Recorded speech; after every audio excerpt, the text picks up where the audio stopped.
Бағдарламамыздың кезекті саны Түркістан қаласындағы нөмірі 12-ші Қаныш Сәтпаев атындағы орта мектебіне арналмақ. Қаныш Имантайұлы Сәтпаев мектебінің тарихы тереңде жатқан ең көне білім ошақтарының бірі. Алғаш 1934 жылы бастауыш мектебі ретінде ашылған білім ұясы 1960-1978 жылдарға дейін 8 жылдық болып жұмыс жасайды.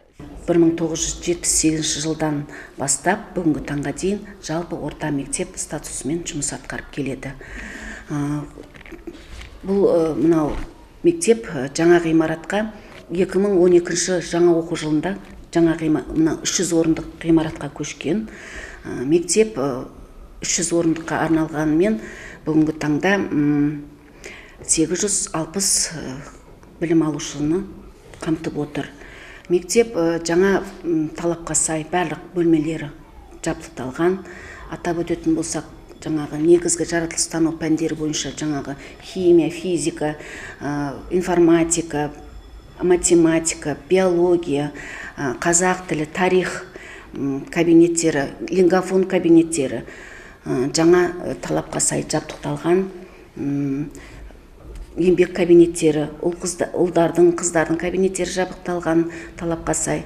Мектепте кітапхана жұмыс атқарады, асхана бар, спорт залымыз бар, акт залымыз бар. Былайша айтқанда, мынау алдымыздағы жасөспірімдерді жан-жақты тәрбиелеп, сапалы білім, саналы тәрбие беруге жағдай жасалынған. Мектеп басшысы Жансұлу Мырзахметова жұмысын сөзбен емес, іспен дәлелдеп жүрген білімді ұстаз, білікті басшы. 2011 жылы мектеп жаңа ғимаратқа көшеді. Бұл көптеген ата-аналар мен ұстаздар, оқушылар үшін аса қуанышты жаңалық болды. Заман талабына сай пайдалануға берілген білім ұясына басшылыққа тағайындалған жанның қазірде ұстаздары мен оқушылары биіктерден көрініп, жақсы көрсеткіштерге қол жеткізіп жүр.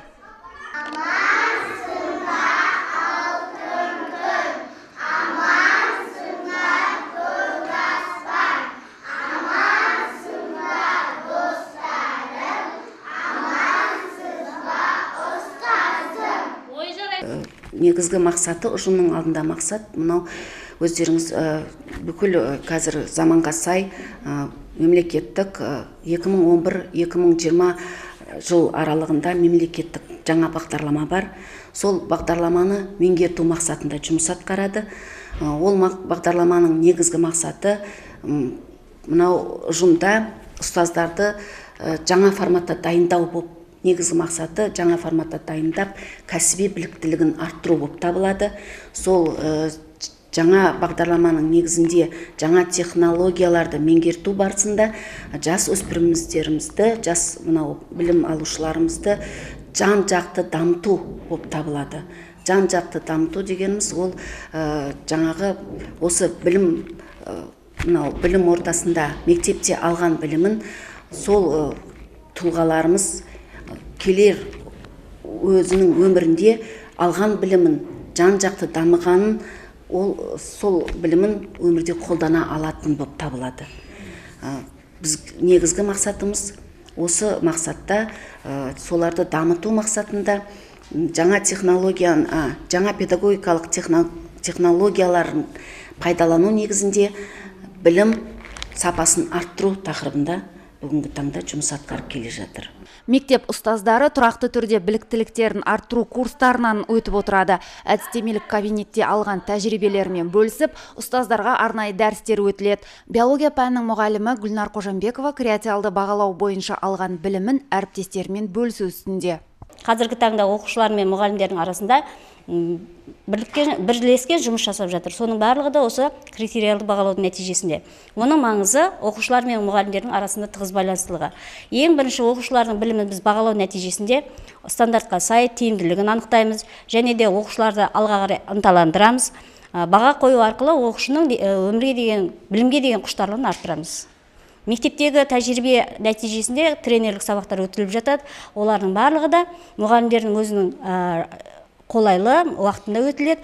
Содан кейін одан алған білімдерін, жаңағы іс тәжірибелерін әрбір мұғалім өз сабағында қолданылады. Мектептегі тәжірибе тренерлік курсын оқып келдім. 2 апталық. Соның нәтижесін қазіргі таңда өзім әріптестеріме іс тәжірибемді көрсетіп, солармен бірге қолданып жатырмын. Нәтиже бар әрине. Әрбір мұғалім өзінің сабағында алған білімін оқушылармен тығыз байланыстыру нәтижесінде бағалауды және де олардың білімдерін алға қарай сүйреуде осындай іс-тәжірибелердің өздерінің әсіресе жас мамандарға бұл көптен көп көмек болып жатыр. Сондай-ақ мектепте 3 тұғырлы тіл саясаты жүзеге асып отыр. Осыған орай жаратылыстану пәндері қазақ, орыс, ағылшын тілдерінде өткізіледі.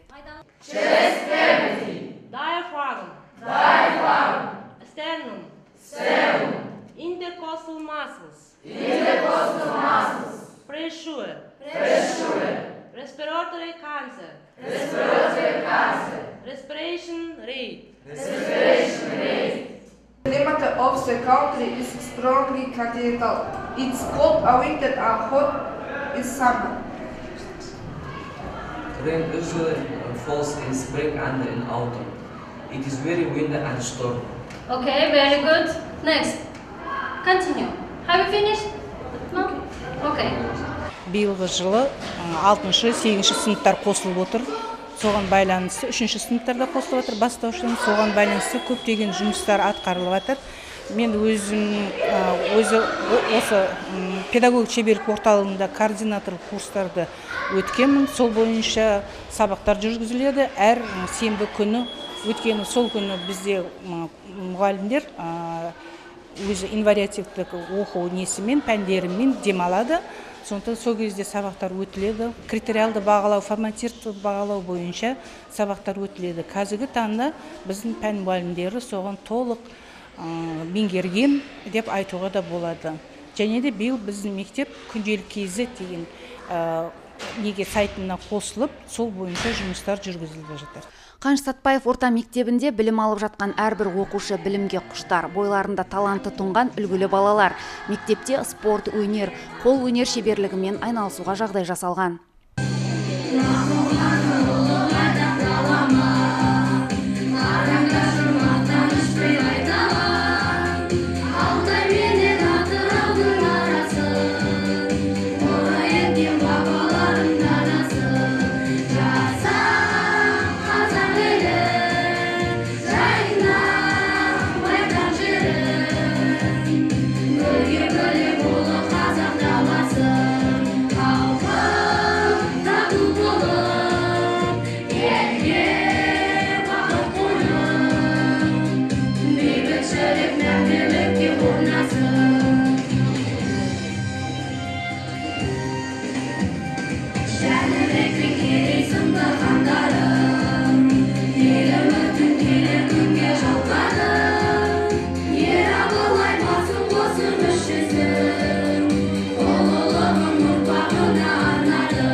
Түрлі үйірмелер жұмыс істейді.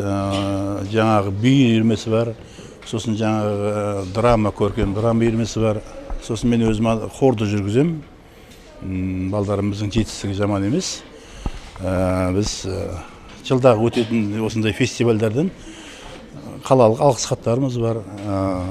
Ішімізде керемет өнерлі балдарымыз бар.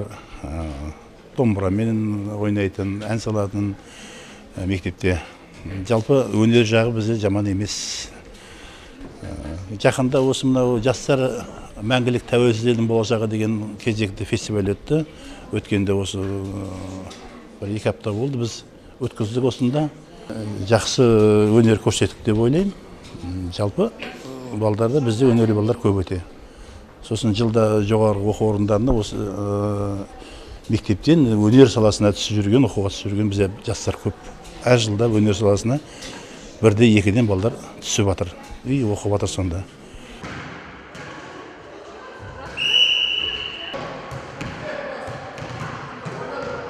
Сондай-ақ мектепте волейбол, тоғызқұмалақ, баскетбол спортынан үйірмелер жұмыс жасайды. Балалардың салауатты өмір салтын ұстану үшін білім ұясында үлкен спорт залы бар. Біздің волейбол ойынымыз күніне 3 рет болады, аптасына 3 рет болады. біздің жаттығып келе жатқанымызға міне 1 жылдан асты. Көптеген қимылдар үйрендік, және де осы 1 жылдың ішінде көптеген жетістіктерге жеттік. Әрине бұл біздің өзіміздің тренеріміздің арқасы. Осы жақында ғана біз қалалық байқаудан 1-ші орын алдық.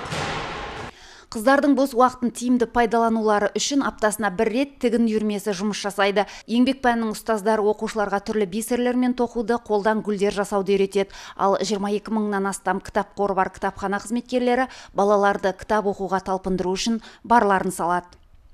Баланы ең әуелі мейір шапағатқа, ақыл парасатқа, содан кейін барып нағыз ғалымға баулу деген. Осы адамзаттың қазіргі басты мақсаты, алдына қойып отқан басты мақсаты білімді ұрпақ тәрбиелеп шығару. Білімді ұрпақты тәрбиелеп шығару әрине ол оқырмандарымызды кітапханаға көптеп шақыру және де кітаптарды көптеп насихаттау. Осы орайда біздің өзіміздің мектебімізде қазір көптеген іс-шаралар өтеді. Елбасымыздың ұлы даланың 7 қыры рухани жаңғыру бойынша өткізіліп отқан іс-шараларымыз бар өте көптеген. Оны атап айтатын болсақ, әдеби кештер, дөңгелек үстелдер және кітапханалық сабақтар, сайыс сабақтарымыз, дебаттар өткізіліп тұрады. Осы кітапхана мен оқырмандардың арасын нығайту мақсатында өткізіліп жатқан іс-шараларымыз біздің оқырмандарымыздың, оқушыларымыздың жаңағы ой өрісінің дамуына, жақсы оқушы болып қалыптасуына, жақсы тәлім тәрбие, рухани білім алуына, жан жақты дамуына, тіл байлығының дамуына біз үлесімізді қосып отырмыз қазіргі таңда. Биік шыңдарға ұйымшыл ұжым болып жетуді мақсат етіп отырған Қаныш Сәтбаев мектеп ұстаздарының жетістіктері мен атқарып отырған жұмыстарын айтар болсақ, бір бағдарламаға аздық етеді.